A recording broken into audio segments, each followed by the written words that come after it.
काल परवा मुख्यमंत्र्यांची या ठिकाणी सभा झाली.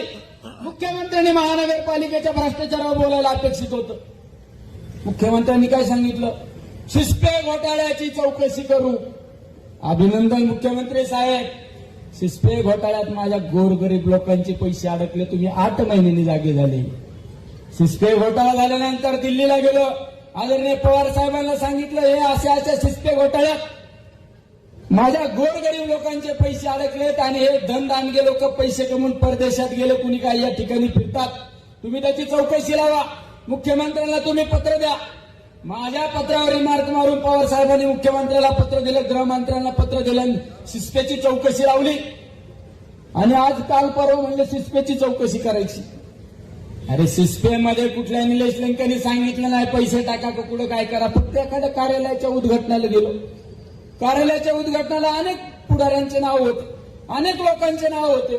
तुम्ही अनेक बँकांचे उद्घाटन केले, पतसंस्थांचे उद्घाटन केले, तिथे घोटाळे झाले. तुम्ही जबाबदारी का?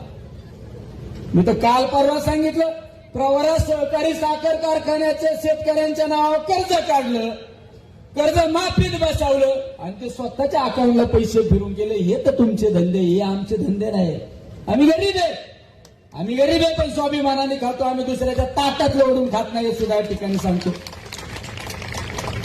अरे याच नगर शहरामध्ये पटवर्धन सहकारी पतसंस्था नंदकुमार पवार साहेबांची ती पतसंस्था अडचणीत आली.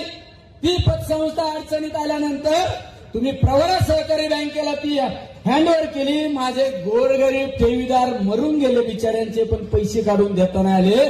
फक्त 2019ला तुमच्या लाडक्या पोराला खासदार करण्यासाठी माझ्या गोरगरीब लोकांना फसवलं तुम्ही. आणि तुम्ही काय माझ्या बोलता? अरे आम्ही आज पण फाटके, हम तो आज भी फकीर आहे. आम्ही आज पण फकीर आहे. आमच्याशी नाद करायचं नाही. हे राजकारण हे ते ठीक आहे मर्यादेपर्यंत हे, पण मर्यादा ओलांडल्यानंतर निलेश लंकेशी वैर तुम्हाला परवडणार नाही.